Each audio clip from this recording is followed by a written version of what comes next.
Sublime gracia del Señor. Continuamos con la clase de hoy, la clase de premembresía. ¿Cuál es el tema que estamos estudiando? Hermano Javier.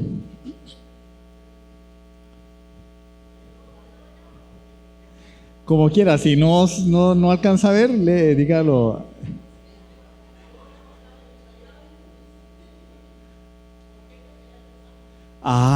Sí, buena pregunta. ¿Por qué perseveran los santos? Muy bien.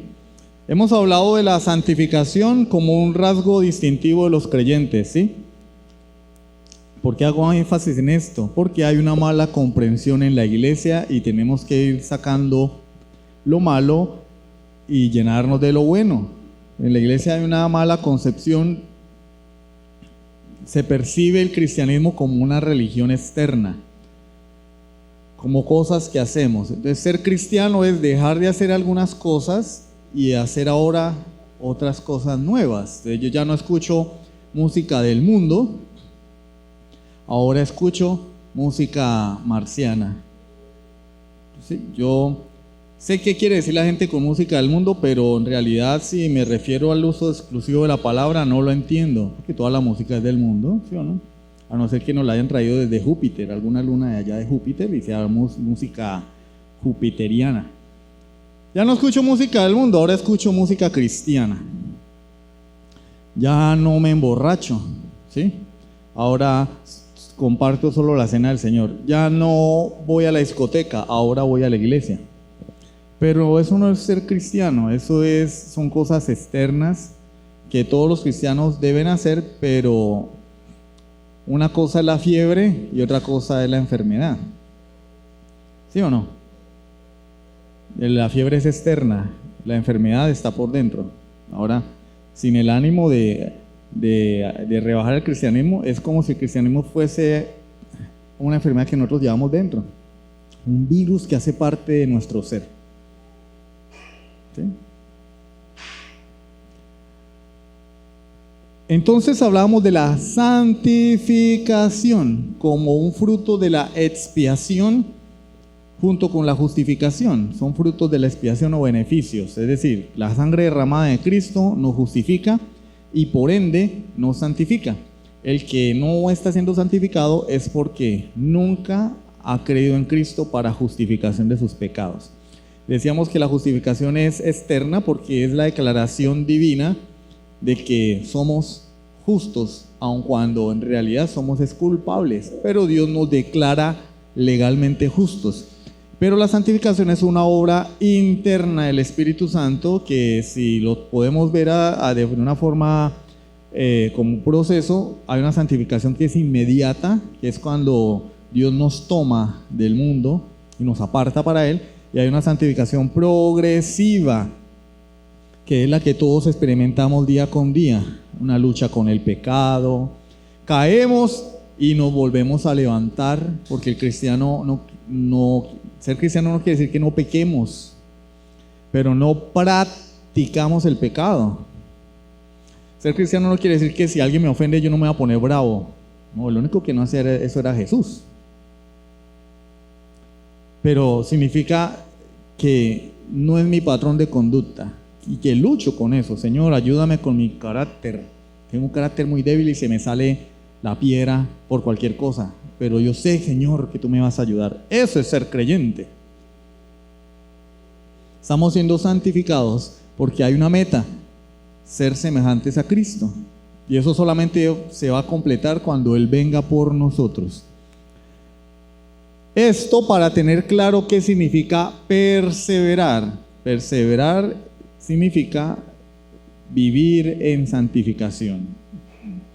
Entonces hoy sí vamos a abordar el tema de la perseverancia de los santos como una de las 5 doctrinas de la gracia, la última. ¿Qué sugiere perseverancia de los santos? ¿Qué sugiere? La seguridad de la salvación del hombre consiste o se apoya en el hecho de que Dios nos preserva. Por eso algunos le llaman la perseverancia de Dios. Pues claro, si Dios se cansara con nosotros, ya estaríamos en el infierno, porque bien torpes sí somos. O sea, bien torpes para obedecer la palabra de Dios, eso está comprobado, porque si no, no tendría Dios que estar dele y dándonos medios de gracia, ¿no? El Espíritu Santo, la palabra, la oración, la iglesia, la comunión con los santos, la disciplina, dele. ¿Eso qué demuestra? Que somos débiles y torpes, por eso Dios nos llama ovejas. Entonces, a Dios la gloria de que Él persevere en trabajar con nosotros. Él no se rinda, que Él no se cansa con nosotros. Y a eso le llamamos que Dios nos preserva, nos guarda y nos cuida. Porque por nosotros fuéramos, muchas veces haríamos males si no fuera por la obra de Dios.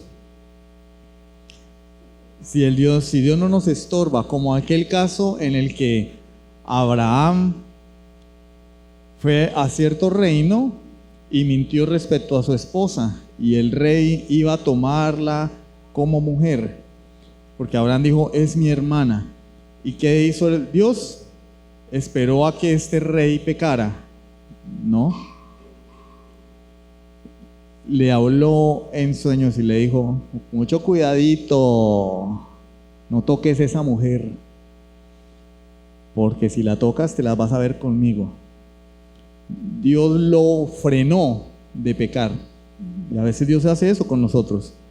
Por nosotros fuéramos, haríamos muchas cosas, pero Dios nos frena. O iríamos a lugares y ese día se pinchó el carro, ese día no hubo plata para hacer la maldad que iba a hacer, ese día la otra persona no apareció, se enfermó y le dio diarrea.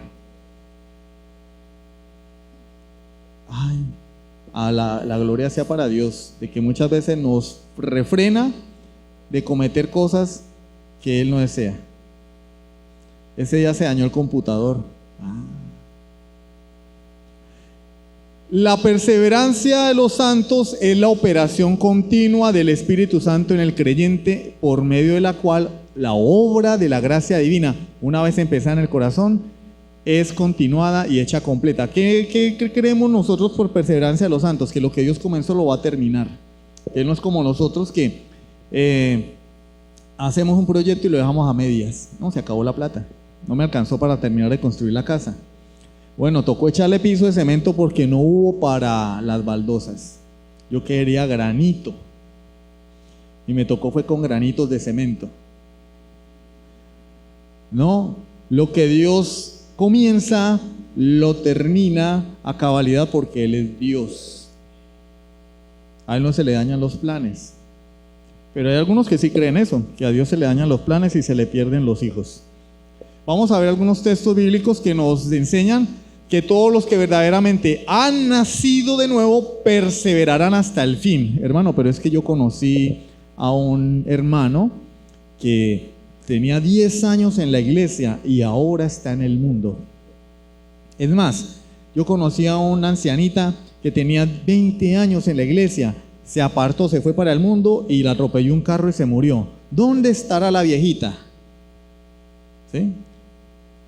No, todo el que nace de nuevo verdaderamente perseverará hasta el día de su muerte o hasta que Cristo venga. Como dice la Biblia, si retrocediere, no agradará a mi alma. Es porque no ha nacido de nuevo. Porque la vida cristiana no es circunstancial. Hoy soy creyente, mañana no. Esas personas que son inconstantes, ¿no? Que van a la iglesia un mes, dejan de ir un año, 2 años, van después a 2 meses, se apartan 5 años, 6 meses y después vuelven. No, la vida cristiana no es inconstante porque Dios nos preserva y nos empuja a perseverar. Porque como decíamos en la predicación, tenemos la vida de Dios en nosotros, ¿sí o no? Tenemos la vida de Dios. Juan 6, 38 al 40. Entonces vamos a repartir los versículos para agilizar más. Génesis va a buscar Juan 6, versículos 38 al 40. Mi amor va a buscar Juan 10, 27 al 29. A veces yo digo mi amor y la señora en la cocina voltea a mirar y yo le digo, ay, no, mi amor es ella. Keila, Juan 3:36.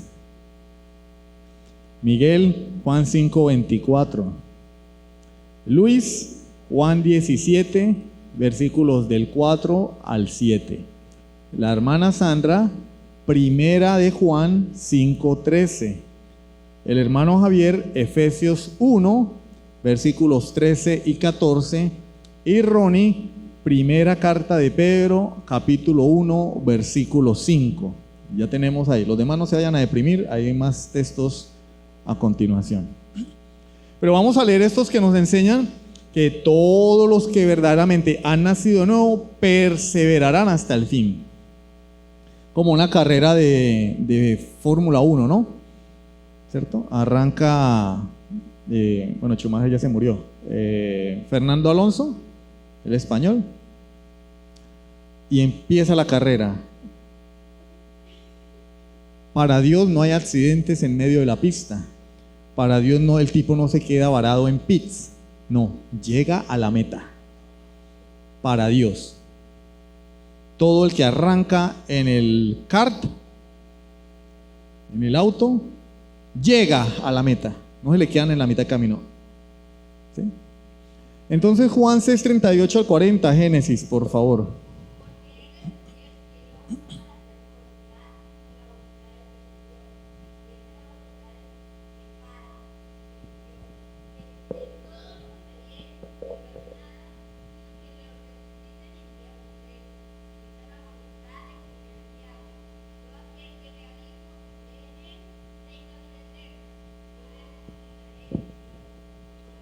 Jesús está diciendo aquí, recordemos que Él es Dios hombre, y en la calidad de hombre, Él está diciendo que Él no descendió del cielo para hacer su voluntad, sino para hacer la voluntad del Padre. ¿Y cuál es la voluntad del Padre?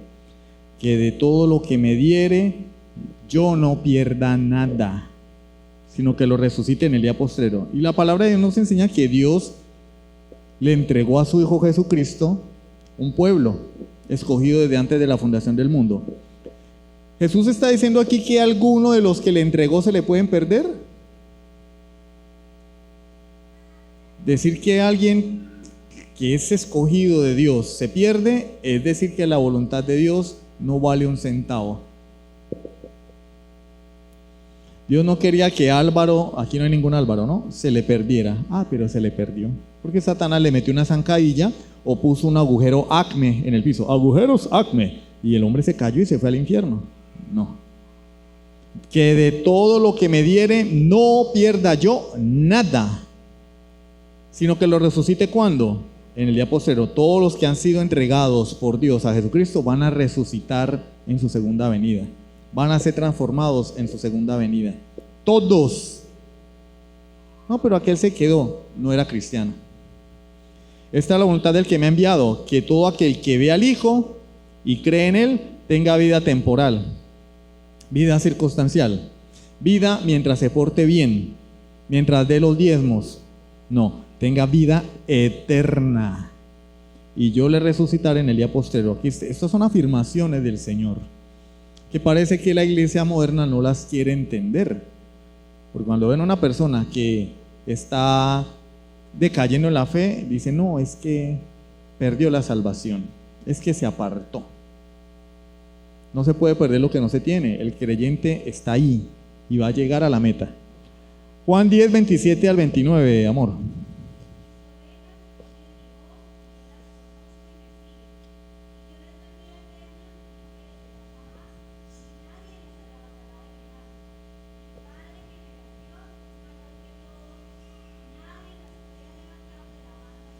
¿Quiénes oyen la voz del Señor? Los cabritos, no, las ovejas, ovejas. Y en este contexto Jesús le está llamando ovejas aún a su pueblo que no ha sido llamado al arrepentimiento, porque él dice, tengo otras ovejas que no son de este redil, aquellas también debo traer. Habrá un solo rebaño y un solo pastor. Él está diciendo que habían otras ovejas que no eran parte de la nación de Israel no, de los judíos, del remanente judío, que a su tiempo Él las iba a añadir al Israel de Dios. Y cuando eso se llevara a cabo, habría un solo Israel espiritual y Él sería el pastor de ese pueblo que es la iglesia. Pero aún no se habían convertido, nosotros no existíamos ni siquiera.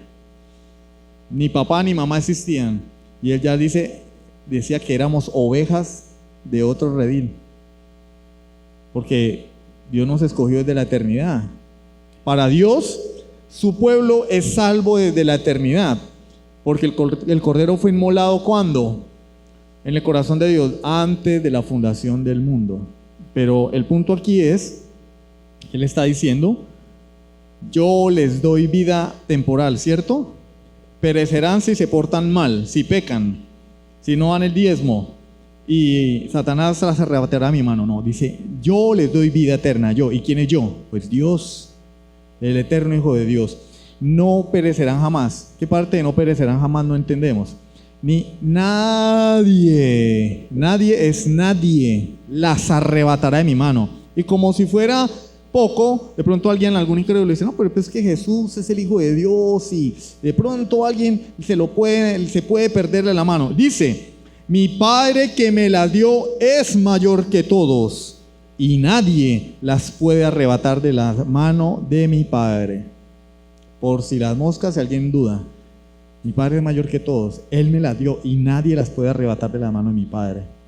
Lo que Él está diciendo aquí es que la salvación del hombre no depende de qué tan fuerte me agarre yo de la mano de Dios. Que la santificación del creyente no depende de qué tan fuerte me aferre yo a Dios. Porque decimos, es que tienes que aferrarte a Dios. No, lo contrario, es Dios el que me tiene a mí apretado. Estamos en las manos de Dios y nadie nos puede arrebatar de la mano de Dios. Y Sujel Michelén pone el ejemplo del niño que va cruzando la calle con papá. Entonces a nadie en sus 5 sentidos se le ocurriría ir con una niña de 3 años. Bueno, hay algunas mamás que sí son así porque como a veces el marido no las acompaña a hacer mercado, están llenas de bolsas y le dicen al niño, agárrese de la falda duro. El niño se le va a perder en algún momento, o lo va a agarrar un carro, o va a pasar un susto, porque el niño es débil. Y él puede sujetarse con todas las fuerzas de su ser, pero no le alcanza. ¿Qué es lo que hacen los papás? Agarran al niño de la mano y no lo sueltan. O agarran. Yo cuando agarro a mi sobrinita, mi mamá me dice, agárrela duro. Y yo la agarro duro. Y ella a veces no le gusta que la agarren y empieza a hacer, y yo, a ver, no. Vamos a pasar la calle. Y así es Dios con nosotros. Él es el que nos agarra a nosotros. Y nadie nos puede arrebatar de la mano de Él. Juan 3:36. Keila o Miguel? Keila.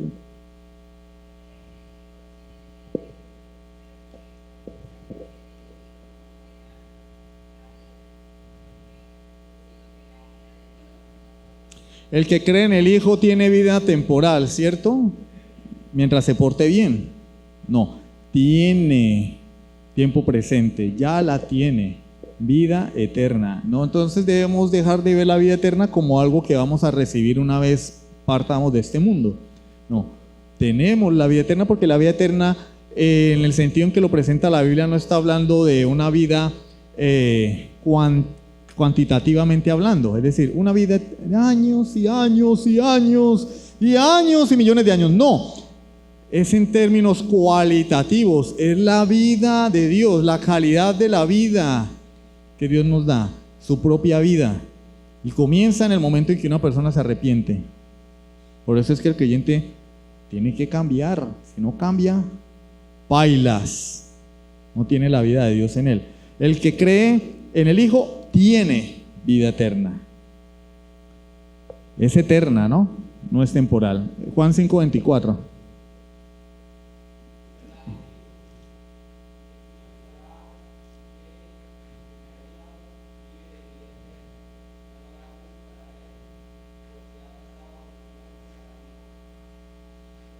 de cierto os digo, el que oye mi palabra y crea al que me envió, no tendrá, tiene vida eterna.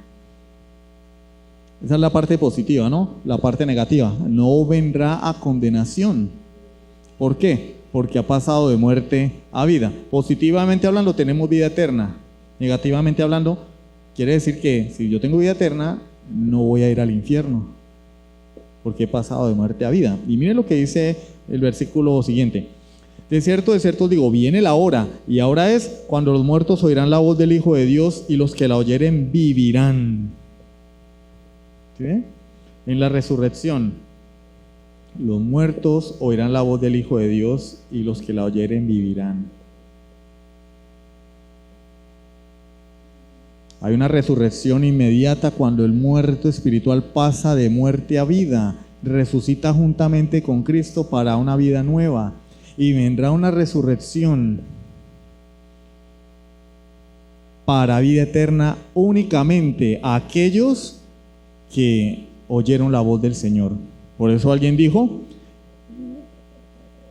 el que muere una sola vez va a resucitar 2 veces. El que resucita 2 veces muere solo una vez.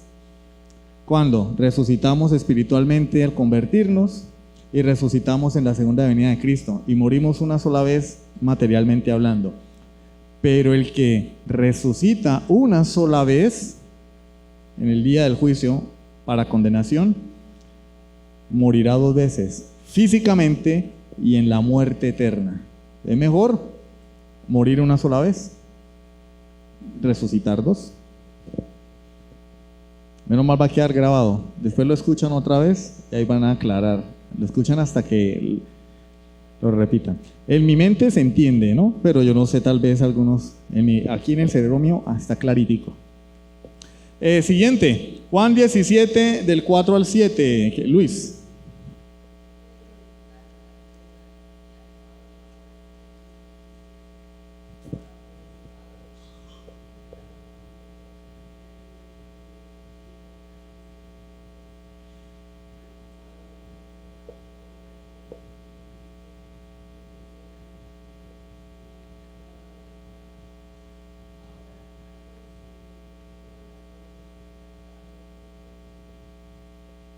Y Jesús, ¿por qué le estaba pidiendo al Padre que lo glorificara con aquella gloria que él tuvo que antes que el mundo fuese? Porque ya ahí lo dice, he terminado la obra que me diste que hiciese.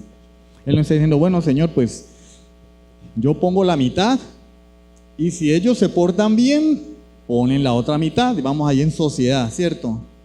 Uno va a montar una sociedad con una persona y le dice, bueno, pero ¿usted qué va a poner? No, yo pongo el capital y tú pones la mano de obra.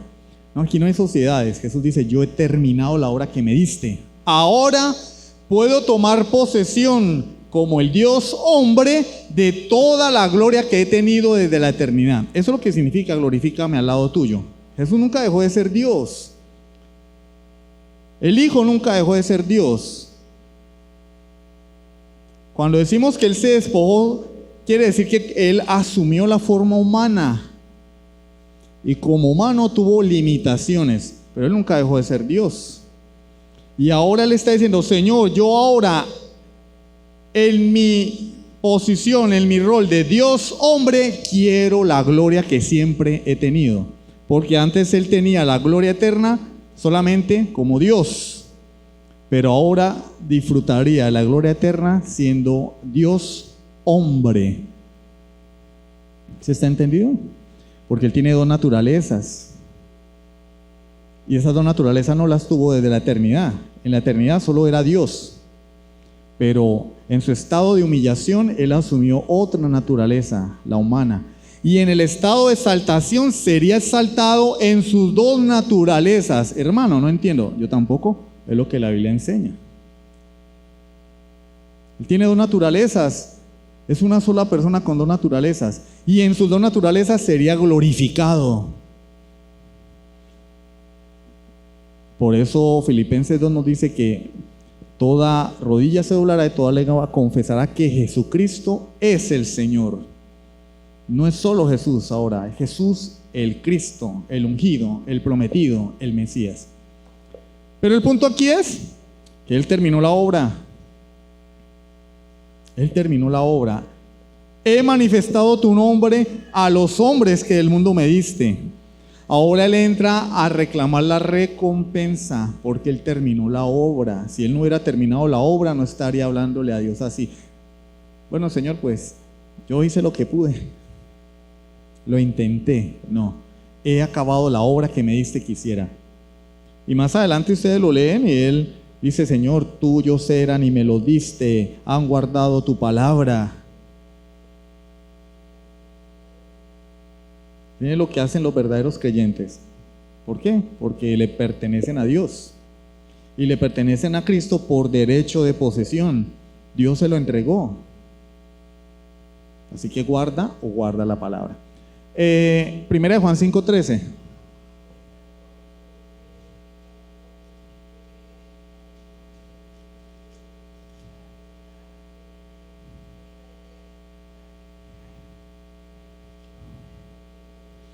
Entonces Juan termina la carta, eso lo vamos a ver la semana entrante, ya la conclusión de su carta, diciendo que lo que él nos escribió no lo escribió a nosotros, a los creyentes, que creemos en el nombre del Hijo de Dios, para que sepamos que si nos portamos bien vamos a tener vida eterna. No, para que sepáis que tenéis vida eterna. Ya la tenemos, por la misericordia de Dios, ¿no? Efesios 1, 13 y 14, hermano Javier. Efesios capítulo 1, versículos 13 y 14.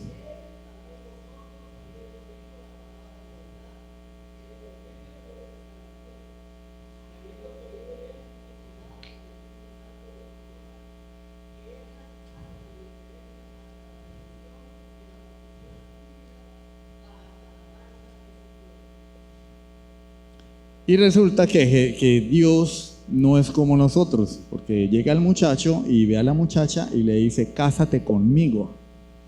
Y después de que ella le dice que sí, le entra el arrepentimiento y el día de la boda empieza a gaguear. ¿Acepta usted como su esposa a Cantalicia?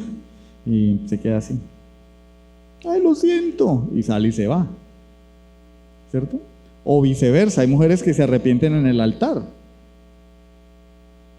Pero lo que Dios nos está diciendo aquí es que nuestro esposo, Jesucristo, nos ha dado una garantía, unas arras. Por eso cuando la gente se casa dicen: traigan las arras. Amor, cuando nosotros nos casamos dimos arras también, ¿cierto? Algunos dan unas moneditas, hay otros. Dimos las arras y quebramos las jarras. Mentira, eran unas copas. Quebran, tira la copa y la quiebra, eso salen a volar virus para toda parte. Él nos da la garantía de que Él va a completar su obra y que va a volver por nosotros. El hombre puede decir: yo te desposo, y se va a trabajar y lo matan, lo atropella un carro, se enamora de otra muchacha o la mujer se enamora de otro joven. No, Él dice: te doy no 2 chivas, 2 reses, una parcela en la mulata. No, te doy mi propio espíritu. Él es Dios mismo, es la garantía de que somos salvos. Como dicen por ahí: el que quiera más, que le pique en caña. Es que no es cualquier cosa. Dios mismo se pone como garantía. Dice el autor a los Hebreos que Dios, no pudiendo jurar por nadie más alto, juró por sí mismo. Eso tiene que, ¡pum!, golpear nuestro pecho. ¡Ah! Dios mismo es la garantía de su propia palabra. Él sí puede hacerlo, nosotros no. Nosotros decimos: tranquilo, nos vemos hoy. Me quedé dormido, el reloj no sonó, me cayó mal el almuerzo. Pero Dios no, porque su consejo es infalible. Primera de Pedro 1:5. Ronnie.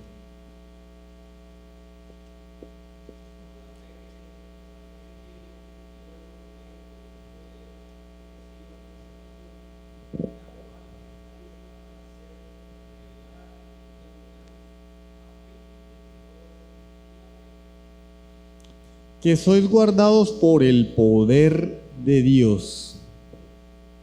¿Quién nos guarda a nosotros? Nuestra propia fuerza, porque es que somos unos duros, ¿sí o no? Yo me miro al espejo y digo, wow, Señor, la maravilla que hiciste. No, somos guardados por el poder de Dios mediante la fe, ¿sí ve? ¿Para qué? ¿Para vivir como nos venga en gana? No, para alcanzar la salvación que está preparada para ser manifestada en el tiempo posterior. Hermano, sí, mira, dice que no hemos alcanzado la salvación, entonces la salvación se pierde. No, ahí la palabra salvación, la palabra salvación tiene muchos significados, y en este texto significa la glorificación. Fuimos salvos del pecado cuando nos arrepentimos. Estamos siendo salvados del pecado en este tiempo presente en la santificación. Seremos salvos cuando Él venga. Seremos salvos de la ira de Dios en la glorificación. Entonces, lo que Pedro está diciendo aquí es que el que es creyente es guardado porque Él va a llegar a la meta en la glorificación. Cuando Él venga, se va a completar plenamente la obra de Dios. Ya no vamos a tener este cuerpo lleno de pasiones y de concupiscencias, sino que vamos a estar así como los angelitos. Eso es lo que está diciendo Pedro. Lo que Dios comienza, Dios lo termina. Siguiente diapositiva. Solo los que perseveren hasta el fin habrán nacido de nuevo verdaderamente. Sí, aquí se nos voltea la tortilla, ¿no? La otra era, los que han nacido de nuevo van a perseverar. Acá dice, los que perseveren es porque han nacido de nuevo, ¿sí? Es lo mismo, pero dicho de otra manera.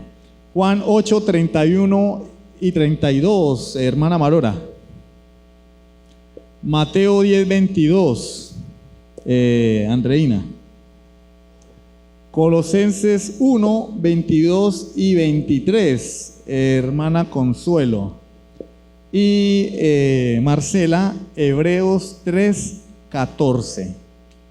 Leemos esos textos y dejamos la clase hasta ahí. Ya se pueden ir a almorzar. ¿Tienen hambre? Sí. No deberían, porque comimos pan y pastelito. Entonces, el que tenga hambre es porque tiene una solitaria ahí adentro. Juan 8, 31 y 32, hermana Marora.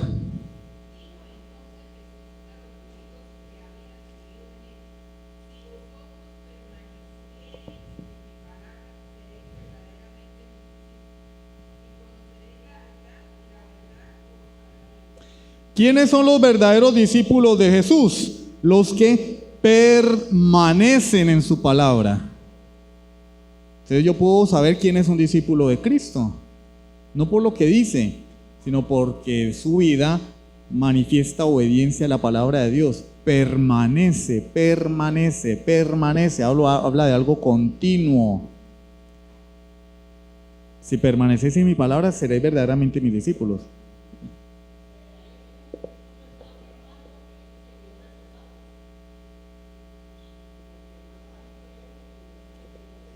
Hay un condicional, sí. Ese sí significa que si se cumple la condición, ¿cierto? La primera condición, por ende se incluye la segunda condición. Si yo soy discípulo de Dios es porque estoy permaneciendo, y si yo permanezco es porque verdaderamente soy discípulo de Dios. Y conoceréis la verdad, y la verdad os hará libres. Entonces todo aquel que persevera es porque está en la verdad, porque ha conocido la verdad y porque es un verdadero discípulo del Señor. Mateo 10, 22, ¿quién lo tiene? Andreina, creo.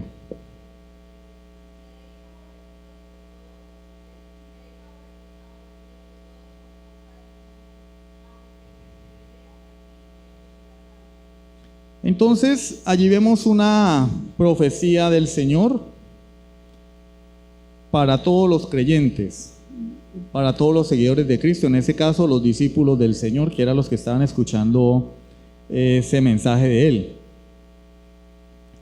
Lo que está diciéndonos Jesús allí no es que para yo ser salvo tengo que perseverar, no, lo que está diciendo allí es que el rasgo distintivo de todo verdadero creyente, porque tenemos que tener en cuenta el contexto, es que en medio de las dificultades Él persevera y así manifiesta que es salvo. El verdadero creyente en medio de la dificultad persevera. Mateo capítulo 7, vienen los vientos, la tempestad, azotan la casa, pero la casa que mantiene firme porque está fundada sobre la roca. Ellos iban a ser perseguidos por los mismos judíos, iban a sufrir el ataque de Roma en el año 70, pero Él les dice, el que persevera hasta el fin, este será salvo. Va a demostrar que es salvo. Y los creyentes hoy mostramos que somos salvos por medio de nuestra perseverancia en la fe.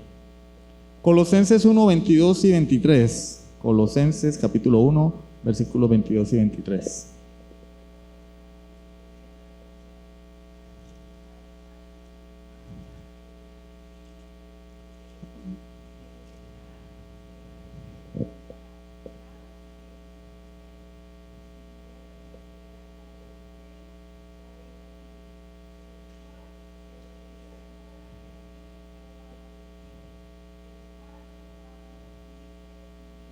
¿Qué está diciendo Pablo acá?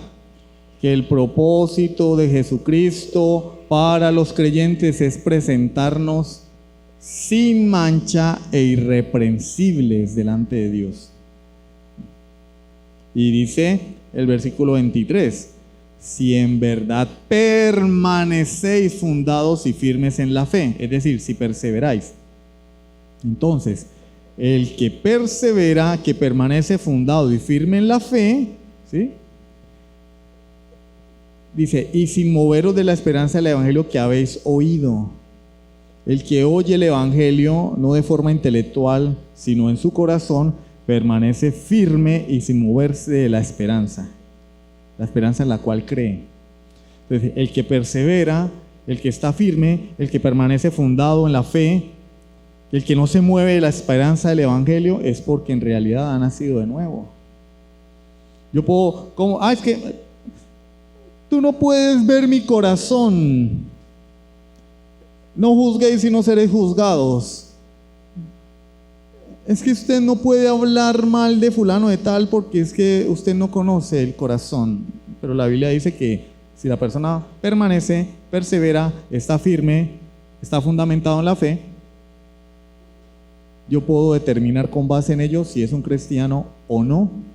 Por su fruto los conoceréis. Si el árbol da mango, yo sería un tonto en decir que es manzanas. Es que no, hoy como vivimos en una sociedad en la que todo el mundo se ofende, ¿no? Bueno, llegará el día donde nos digan que los árboles de mango dan naranjas y nadie pueda decir lo contrario. Pero si da naranjas es de naranja, si da mangos es de mango, y si vive como incrédulo es incrédulo. Si vive como cristiano, si permanece, si se está santificando para que en aquel día sea presentado delante de Dios irreprensible, si está fundado y firme en la fe, y si no se mueve de la esperanza del evangelio, porque ha nacido de nuevo, porque está perseverando. Hebreos 3:14, Marcela.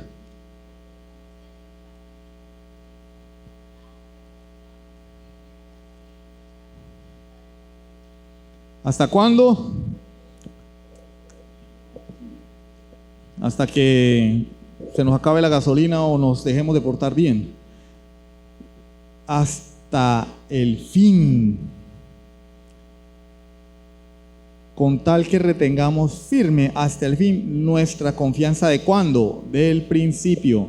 El que cree en Cristo un buen día va a permanecer firme hasta el fin. Si en verdad ha creído en Cristo. Si no, es porque no ha creído en Cristo. ¿Sí? Sí, el que mantiene hoy sí, mañana no, dentro de 8 días no, el año que viene no, ¿sí? Que está 5 años en una iglesia, y luego se sale y se va para otra y dura en ese intermedio 5 años sin congregarse, y después llega a otra iglesia y se congrega un año y dice no, esta iglesia no es para mí, y se deja de congregarse 10 años. Y después vuelve, busca otra iglesia y dura ya un año y se sale y dura 2 años de congregarse. Eso no es cristiano, porque el cristiano permanece fiel. Permanece fiel. Entonces no es posible que un verdadero creyente esté 5 años sin congregarse. Eso es imposible. Eso es imposible. No, hermano, es que yo hace 10 años me salí de Asambleas de Dios. Y vengo a esta iglesia y quiero tomar la cena del Señor. No, no, papito. Si lleva 10 años sin congregarse, es un indicador irrefutable de que no ha nacido de nuevo. Porque el verdadero creyente busca una comunión con la iglesia. La busca. Y si no hay iglesia de sana doctrina, ¿saben qué hace Dios? Pone sobre sus hombros la carga de iniciar una obra de Dios. Así de sencillo. Pero eso del lobo solitario, no, yo no me congrego porque todas las iglesias son lo mismo. Yo no me congrego porque todas las iglesias están corrompidas. Bueno, y tú que tienes la verdad, ¿por qué no comienzas a hacer la obra de Dios? Si no hay iglesias donde congregarte es porque Dios te está llamando a algo, ¿sí o no? ¿Cierto? Pídele a Dios valor e inicia. Porque tal vez Dios te está llamando a algo y tú estás esperando que aparezca la iglesia perfecta. El verdadero creyente, el que ha nacido de nuevo, persevera hasta el fin. Amén. Sublime gracia del Señor.